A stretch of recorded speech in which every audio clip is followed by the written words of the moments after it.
Здравствуйте, дорогие подписчики и гости канала. Сегодня интересное, полезное, а главное информативное видео для вас про депрессивное расстройство у хорошей девушки, у одной хорошей девушки. На живом примере расскажу вам про депрессию, как она развивается, какие диагностические критерии есть, как и чем лечила депрессивное расстройство одна моя пациентка Анастасия. Поэтому устраивайтесь поудобнее. Буду рад вашей подписке и вашим комментариям. Итак, Анастасия. Ей уже 28 лет. Она успешный, востребованный дизайнер и фотограф. Она объездила полмира. У нее муж, любящий, собака-лабрадор по кличке Лайк и огромный список планов на жизнь в отдельном файлике на ее рабочем столе, ее обклеенного цветными наклейками ноутбука. Там есть смешные пункты вроде хоть раз в жизни упасть в бассейн в вечернем платье. Но есть и вполне серьезные. Открыть свое дизайнерское бюро и пробежать марафон. И другие.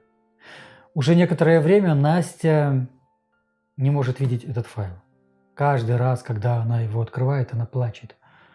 Уже больше полгода с переменным успехом лечится от депрессивного расстройства с помощью препаратов и психотерапии. До этого она 1 год пыталась бороться с собой, а именно с постоянной апатией, непонятной усталостью, плохой концентрацией внимания, низкой самооценкой и другими симптомами, в том числе и соматическими, то есть телесными. Ей все время казалось, что должна существовать какая-то объективная причина ее состояния. И если ее убрать, то все наладится.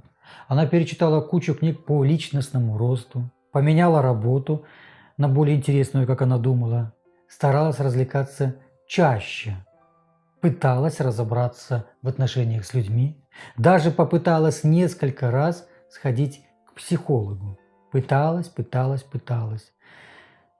Пытала саму себя. Но все равно ей казалось, что душа и мысли засасываются в какое-то мутное болото. Вначале она чувствовала подавленность и неясную тревогу. Потом начались проблемы с концентрацией, творческой и любой интеллектуальной работой. Это не обычная потеря вдохновения, а ощущение, что то, что раньше было для нее интересно и важно, имело смысл. Теперь все потеряло. Потерялся вкус. Однажды она поймала себя на том, что ей не хватает прежних 8 часов, чтобы выспаться. Настя просыпалась разбитой, но 1,5 часа не могла встать с постели. Думала и постоянно опаздывала. Иногда приходилось притворяться больной и брать отгулы. В день она тратит по 3, 4, 5 часов только на то, чтобы справиться со своим настроением и заставить себя заниматься, как она думает, чем-нибудь полезным. В странах с высоким доходом, где диагностика депрессивного расстройства развита лучше, это заболевание входит в топ-3 самых разрушительных наряду с инсультом и ишемической болезнью сердца. Отвлекусь и дам пояснение. Легкая депрессия, то есть легкое депрессивное расстройство, в той или иной форме случается у многих людей. Часто мы все выздоравливаем самостоятельно, точно так же, как вылечиваемся от гриппа, от простуды, от коронавируса. Но иногда процесс пролонгируется и хронизируется. Больше 2 месяцев – это уже веский повод для обращения к врачу. К сожалению, этому совету следует меньшинство. Но в лучшем случае 1/3 больных депрессивным расстройством доверяет решение своих проблем специалисту. Поэтому Настя до последнего не верила, что серьезно больна. До последнего. Ей казалось, что нужно сделать какой-то рывок, еще больше поднапрячься, и все станет как раньше. Но ее попытки ни к чему не приводили. Ни к чему. Однажды вечером она подумала: Хорошо бы по пути с работы попасть под машину. Вы ничего не подумайте. Умирать желания у нее не было, но хотелось сломать что-то себе и попасть в больницу, чтобы все от нее на какое-то время отстали. А кто все, ответить она не могла. Наверное, жизнь со всеми ее проблемами, тревогами. В то время и в том состоянии ей казалось, что это единственный выход. Такие мысли возвращались к ней снова и снова. Снова и снова. Настя разумная девушка и, к счастью, не стала осуществлять эту блестящую, по ее мнению, задумку. В какой-то момент она осознала, насколько это ненормально, и записалась к психиатру. В настоящее время пока что не существует доступных лабораторных методов диагностики, поэтому психиатры ставят диагноз на основе жалоб больного. Чтобы диагностика была максимально точной, врачи создали четкую международную систему критериев МКБ-10, сейчас МКБ 11 пересмотра. На ее основе доктор решает, можно ли поставить пациенту тот или иной диагноз, в том числе психиатрический. Сейчас вам расскажу, какие признаки сочетает в себе классическое депрессивное расстройство. Первое – это пониженное настроение, вне зависимости от внешних обстоятельств. Оно может проявляться по-разному. Кто-то чувствует постоянную вину за свои прошлые или настоящие поступки. Другие теряют веру в будущее. Третьи страдают сильным снижением самооценки. Четвертые переживают все три симптома сразу. Пятые ощущают какие-то другие негативные эмоции. Поймите, у депрессии много лиц, но есть главная черта. Настроение снижается беспричинно, на ровном месте. Иногда толчком к длительной клинической депрессии служит сильный стресс или травматическое событие. Травматичное событие, но реакция может быть отложенной. Вроде у человека все наладилось, проблемы преодолены, можно расслабиться, и тут его внезапно накрывает, и он начинает выпадать из жизни. Такое вижу очень часто. Ангидония – потеря интереса или удовольствия от ранее приятной деятельности. Второе – длительность переживаний. Больные депрессией испытывают постоянные неприятные ощущения большую часть дня на протяжении как минимум 2 недель. 1-2 вечера плохого настроения не считаются. 2 недели. 3. Соматические, то есть телесные проявления. Депрессия вызвана конкретными биохимическими сбоями в работе организма. Плохое настроение – только одно из последствий этого сбоя. Вместе с отсутствием жизненной энергии ломается и сон. Человек страдает бессонницей, либо наоборот, постоянно ходит как сомнамбула. Четвертое. Часто возникают проблемы с аппетитом, от полной его потери до хронического переедания.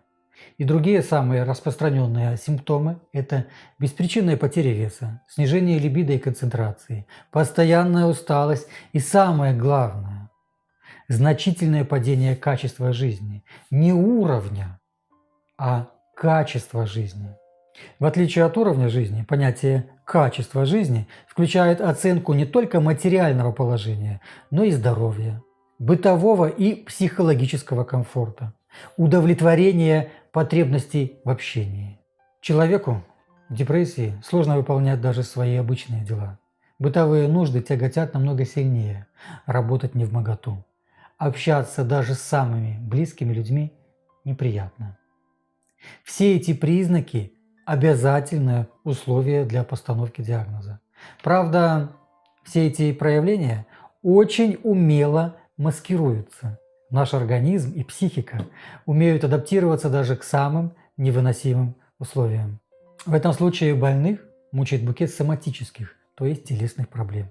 Потеря аппетита, желание постоянно спать, бесконечная усталость, нарушение гормонального фона, истощение яичников и другие разные непонятные диагнозы.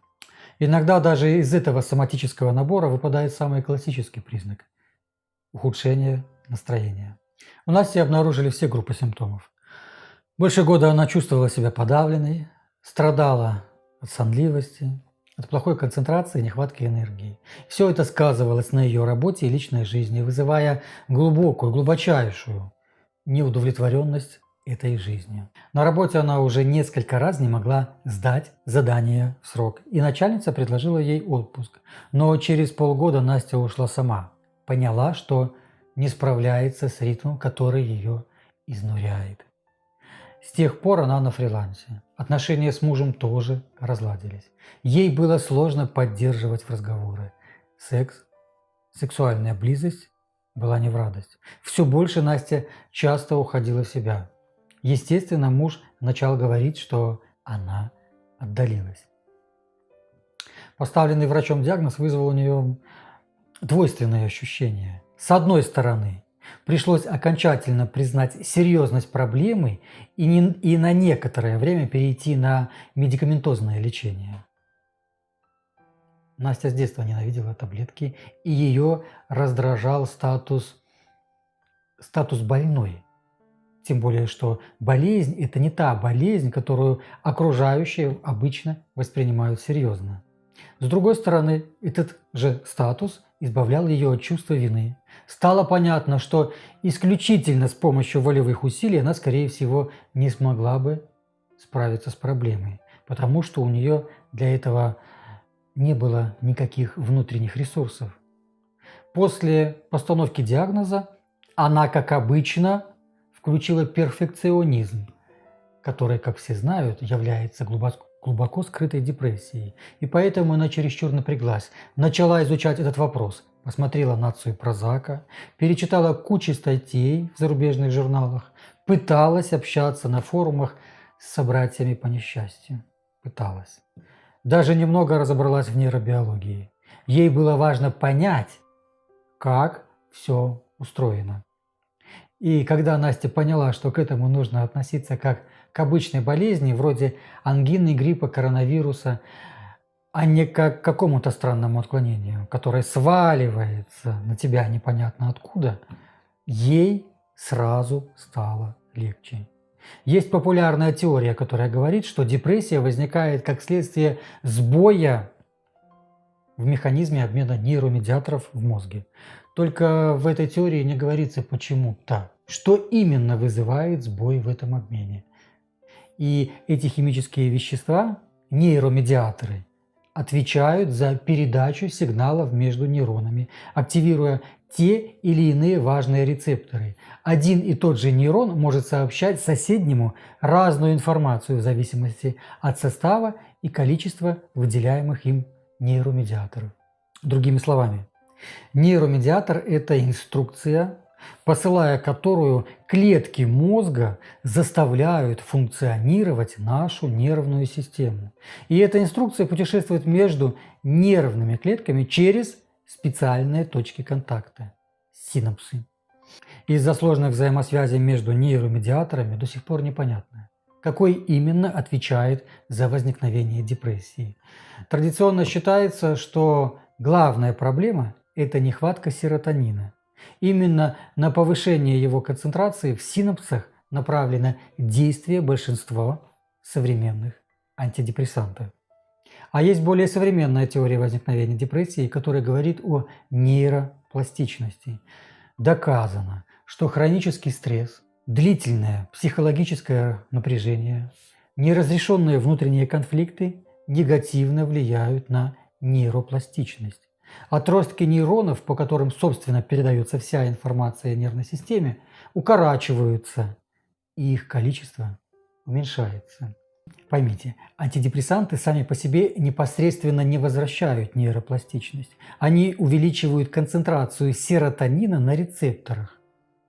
А вот активация последних запускает длинную цепочку реакций и тем самым способствует синтезу особого белка, под воздействием которого отростки нейронов начинают разрастаться, и к мозгу возвращается прежняя нейропластичность. И процесс этот не быстрый и сложный. Поэтому терапевтический эффект антидепрессантов наступает спустя несколько недель, а то и месяцев. А может и не наступить вообще. Ведь активация серотониновых рецепторов лишь косвенный способ запустить синтез этого белка. Исходя из своей практики, я заметил, что более качественное лечение получается при совмещении фармакотерапии и психотерапии. Это золотой стандарт лечения депрессии и других расстройств настроения.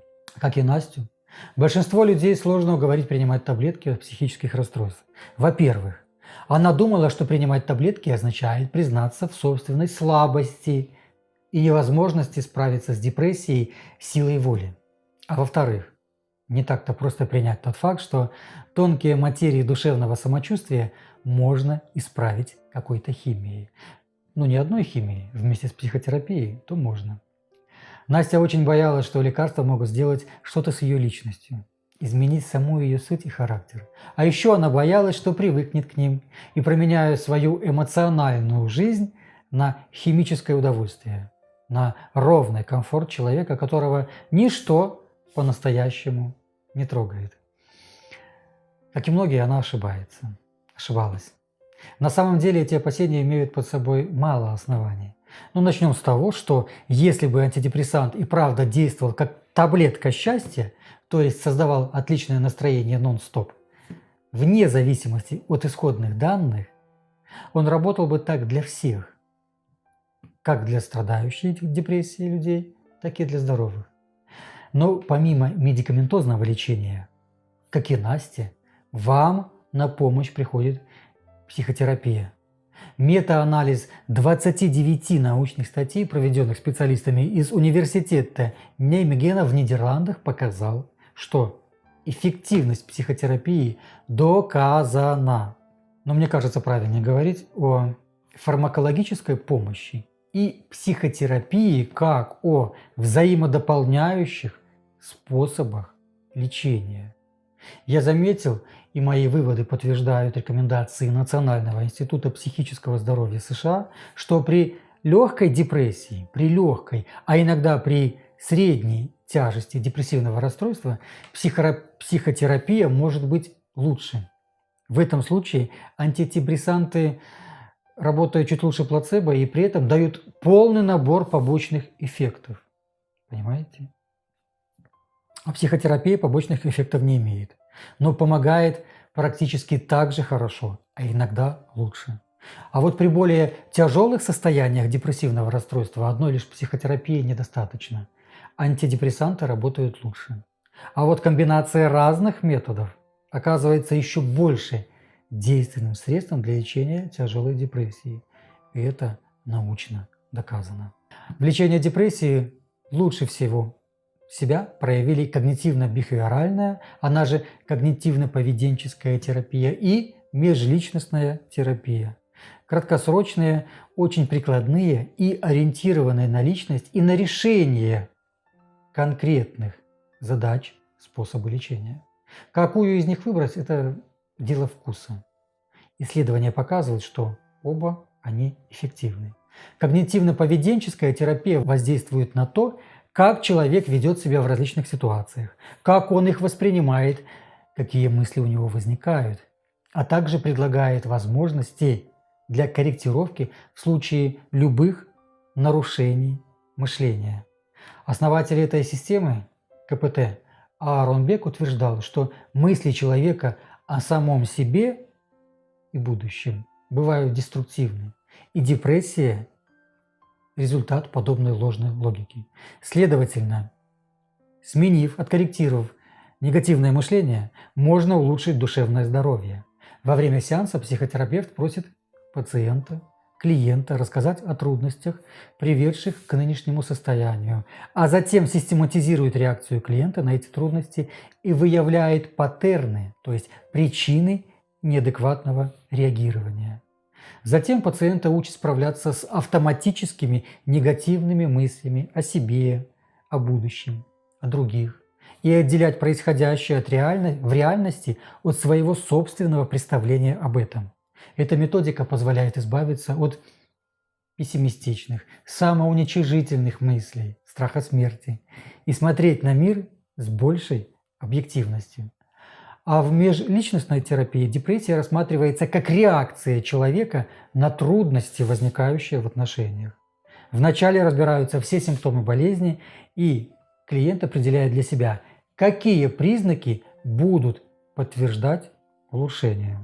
Затем клиент составляет список своих родственных связей и знакомств, и вместе с врачом или психологом определяют, что дает ему каждая связь и что бы он хотел от нее получить. Существующая проблема делится на 4 категории, связанные с межличностным общением.